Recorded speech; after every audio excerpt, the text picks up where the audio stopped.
किसी चीज़ की मांग बढ़ती है तो उसकी वैल्यू भी ऑटोमेटिकली ही बढ़ जाती है। ज़मीन एक ऐसी चीज़ है जिसकी मांग कभी भी कम नहीं होगी। दिल्ली एनसीआर में सिर्फ ग्रेटर नोएडा ही एकमात्र ऐसा शहर है जहां बीते कुछ वर्षों में प्रॉपर्टी पर 300% का एप्रिसिएशन हुआ है। 300% एप्रिसिएशन का मतलब है प्रॉपर्टी की वैल्यू सीधा सीधा 3 गुना हो गई। जहां एनसीआर की प्रॉपर्टी में 30 से 50% का इजाफा हुआ है, वहीं ग्रेटर नोएडा में इतना बड़ा एप्रिसिएशन अपने आप में एक आकर्षण का बिंदु है। तो चलिए इसी विषय पर कुछ रोमांचक जानकारी के साथ आप लोगों के लिए वीडियो रखते हैं।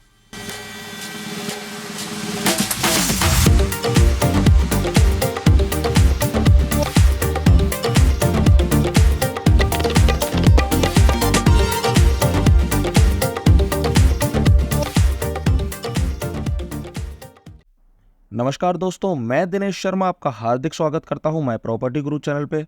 माय प्रॉपर्टी गुरु चैनल पे आज हम बात करने वाले हैं एक संक्षिप्त जानकारी को लेके, जो कि रहेगी स्वर्ण नगरी की। साथ ही साथ हम जानकारी इन्वेस्टर्स और ग्रेटर नोएडा में होने वाली इन्वेस्टमेंट के ऊपर भी करेंगे। तो बिना किसी देरी के शुरू करते हैं। आज भी ग्रेटर नोएडा में 300, 500 और इससे अधिक मीटर के प्लॉट साइज पर ऑक्यूपेंसी रेट लगभग ना के बराबर है। 300 मीटर पर फिर भी आपको 20 से 30% घर बने हुए दिख जाएंगे, पर उससे अधिक मीटर के प्लॉट साइज लगभग खाली ही पड़े हैं, जहां सिर्फ पशु पक्षियों ने अपना घर बनाया हुआ है और वातावरण में ग्रीन एरिया बढ़ाने में अथॉरिटी को पूरा सहयोग दिया हुआ है।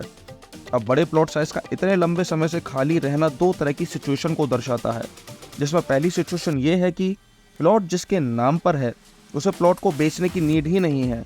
उसने स्टार्टिंग में ही एप्लीकेशन के थ्रू प्लॉट्स ले लिया और आज वह प्लॉट उसकी सेकंड प्रॉपर्टी है, जिस पर ना तो उसे अभी मकान बनाने की आवश्यकता है और ना ही उसे बेचना वह जरूरी समझता।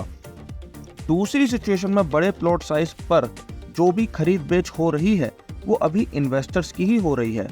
वो इन्वेस्टर्स जिन्हें फाइनेंस का बहुत अच्छा ज्ञान है और वो जानते हैं कि किस प्रकार काले को पीला करना है, और दूसरे वे इन्वेस्टर्स जिन्हें खुद अपना काला ठिकाने लगाना है। तो उनका भी ग्रेटर नोएडा की प्रॉपर्टी में तहे दिल से स्वागत है, क्योंकि एक नंबर में तो एक आम आदमी को लोन लेके ही 120 मीटर का प्लॉट भी खरीदना भारी पड़ रहा है। अब 1 करोड़ 20 लाख का प्लॉट खरीदने के लिए बैंक सर्कल रेट से वैल्यूएशन निकालेगा। अब 35 से 40 लाख की वैल्यू के प्लॉट को अगर बैंक ने ओवर वैल्यूड भी कर दिया और 80 लाख शो कर दिया, तो भी प्लॉट पर लगभग 80% लोन ही करेगा। सपोज अगर 64 लाख रुपए लोन बैंक करता भी है, तो भी 70 लाख रुपए खरीदार को ऊपर से चाहिए। अब यह 70 लाख का काला पैसा एक आम आदमी के बस की बात तो है नहीं। यह बात मानने वाली है कि किसी भी प्रॉपर्टी की खरीद या बेच उसकी मार्केट वैल्यू पर ही होती है, पर यहाँ सर्कल रेट और मार्केट वैल्यू में इतना बड़ा डिफरेंस होने की वजह से ट्रांजैक्शन को पूरा सिर्फ ब्लैक मनी ही करती है। बात या स्वर्ण नगरी की करें तो सेक्टर 31, जिसे स्वर्ण नगरी के नाम से भी जानते हैं, जिसके अंदर आपको 200 और 288 मीटर के सिर्फ 2 ही साइज के प्लॉट मिलते हैं। नोएडा के नज़दीक और ग्रेटर नोएडा का शुरुआती सेक्टर होने की वजह से सेक्टर के पास काफ़ी एडवांटेजेस भी हैं। सेक्टर के अंदर आपको स्कूल्स, हॉस्पिटल और बेसिक नीड की सभी जरूरतों के साथ साथ एक छोटा मॉल भी देखने को मिल जाता है। ग्रीनरी की सेक्टर में कोई कमी नहीं है। अंदर और बाहर सेक्टर में काफ़ी ग्रीन एरिया छोड़ा हुआ है जो मेंटेन है। साथ के साथ फ्यूचर प्रोस्पेक्टस के हिसाब से काफ़ी लैंड भी सेक्टर के अंदर कमर्शियल खाली छोड़ी गई है। यह ग्रेटर नोएडा का एक बहुत ही सुंदर सेक्टर है, जिसकी जानकारी संक्षिप्त रूप में मैंने आपको दी है, क्योंकि अगर आप स्वर्ण नगरी के बारे में जानना चाहेंगे तो YouTube पर आपको सैकड़ों वीडियो मिल जाएंगी। पर मेरा मकसद आपको यह बताना है कि किसी भी जगह को देखकर हम एक अपने मन में सपना संजो लेते हैं, जिसका फ़ायदा लोकल ब्रोकर और डीलर उठाते हैं।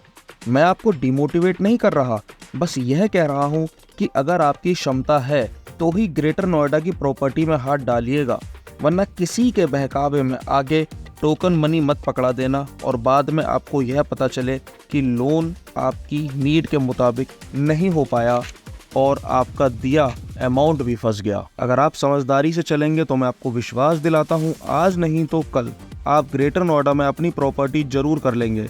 और जहाँ आप पैनिक हुए वहीं आप ब्रोकर और डीलर को अपनी छोटी मोटी सेविंग दे बैठेंगे। क्योंकि यह समय जो है ग्रेटर नोएडा में, अगर आप यह सोच के घुसते हैं कि मैं इन्वेस्टमेंट करूंगा और अपने पैसे को बढ़ा लूंगा, तो वो आपके लिए हो सकता है ठीक ना रहे। लेकिन आप यह सोच के ग्रेटर नोएडा में घुसते हैं कि मैं एक एंड यूजर हूं और यहाँ अपनी प्रॉपर्टी परचेज करके अपनी फैमिली के साथ शिफ्ट होना चाहता हूँ और रहना चाहता हूँ, तो उसके लिए भी आपको सर्वे करने की जरूरत है। क्योंकि इन्वेस्टर्स के लिए तो मैं यह कहूंगा कि वो चाहे प्रॉपर्टी में कहीं भी पैसा इन्वेस्ट करें, जो ऑथराइज्ड प्रॉपर्टी होगी, ऑब्वियस सी बात है पैसा बढ़ेगा ही बढ़ेगा। और ग्रेटर नोएडा की प्रॉपर्टी भी ऑथराइज्ड है। लेकिन आपका बजट अगर अच्छा है तो कंपैरेटिवली आप ग्रेटर नोएडा को छोड़ के यमुना एक्सप्रेस वे पर भी फैक्ट्री एरिया में अपनी इन्वेस्टमेंट को करिए। वहां भी आप रेजिडेंशियल एरिया को छोड़िए, वहां भी आप कमर्शियल लैंड और फैक्ट्री एरिया में जो ऑथराइज्ड हो सिर्फ वहीं इन्वेस्टमेंट करिए। देखिए, लीज होल्ड प्रॉपर्टी में स्वाद आपको कम मिलेगा। नोएडा, ग्रेटर नोएडा और यमुना एक्सप्रेसवे, ये तीनों ही लीज होल्ड प्रॉपर्टी हैं। नोएडा की चमक इसलिए बड़ी है क्योंकि वो दिल्ली के नजदीक है,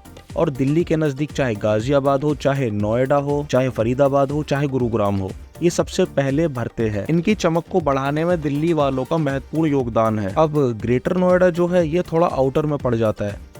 मीन्स माना तो दिल्ली का एनसीआर जाता है, पर मेरी नज़र में दिल्ली का एनसीआर नोएडा और नोएडा का एनसीआर ग्रेटर नोएडा। एक तरीके से आर्टिफिशियली बसाया गया एक शहर है ये, जिसको बहुत ही बढ़िया तरीके से प्रमोट किया जा रहा है, बहुत ही अव्वल तरीके से प्रमोट किया जा रहा है, अव्वल दर्जे से प्रमोट किया जा रहा है। एक चीज समझिए, जो फैक्ट्री एरिया है, जितना भी फैक्ट्री एरिया छोड़ा गया है जहाँ पे फैक्ट्रियां बनेंगी, ज्यादा से ज्यादा लोग वहाँ जॉब पा सकेंगे ऐसा बताया जाता है। तो जितने भी लोग वहाँ जॉब करेंगे, क्या वो व्हाइट कॉलर जॉब करने वाले लोग होंगे? क्या वो ये 3-3, 4-4 और 5-5 करोड़ की लैंड खरीद कर अपना घर बनाने वाले लोग होंगे?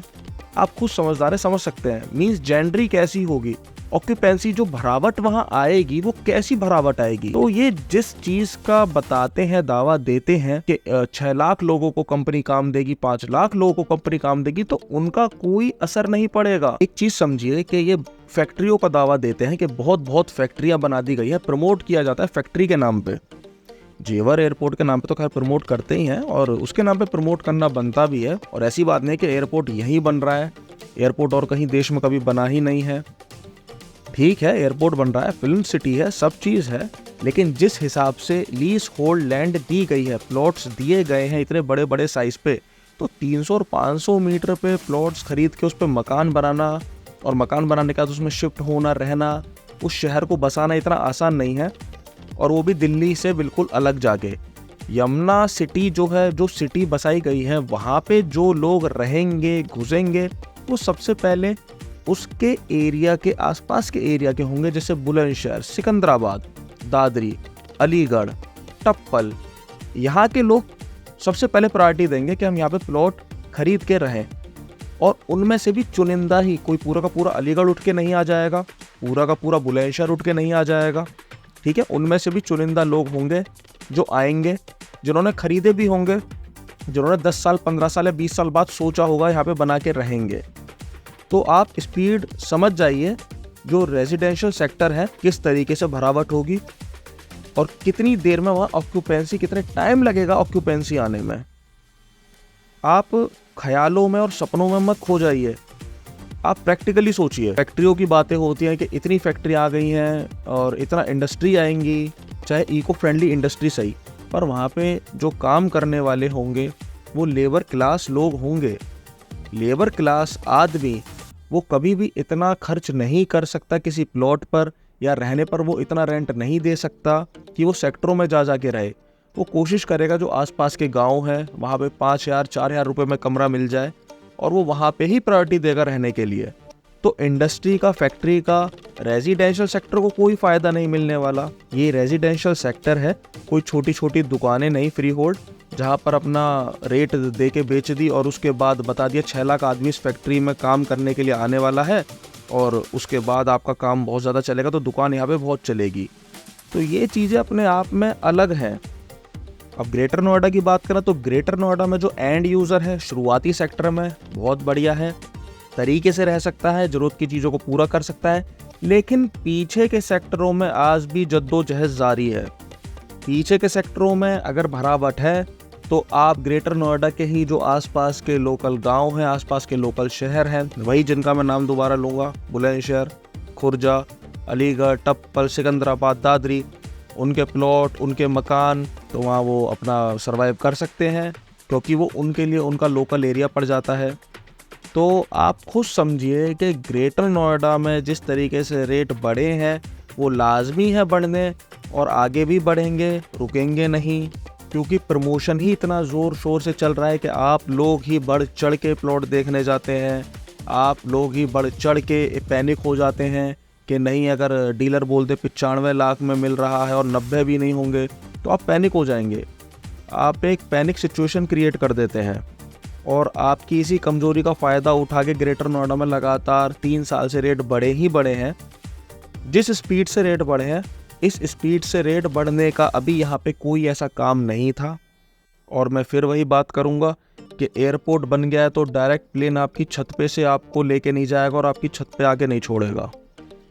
तो बस आप समझदार हैं, फैसला कर सकते हैं। बाकी ग्रेटर नोएडा पर्सनली मैं बता रहा हूँ मेरी फेवरेट सिटी है, पर मुझे बहुत चीज़ों से शिकायत भी है और वो रहेगी भी। तो चलिए, इसी जानकारी के साथ मैं आप लोगों से विदा लेता हूँ। वीडियो अच्छी लगी हो तो लाइक ज़रूर करना, अपना ओपिनियन शेयर करना मेरे साथ कमेंट बॉक्स में। बहुत जल्दी दूसरी वीडियो में मिलते हैं नई जानकारी के साथ। धन्यवाद।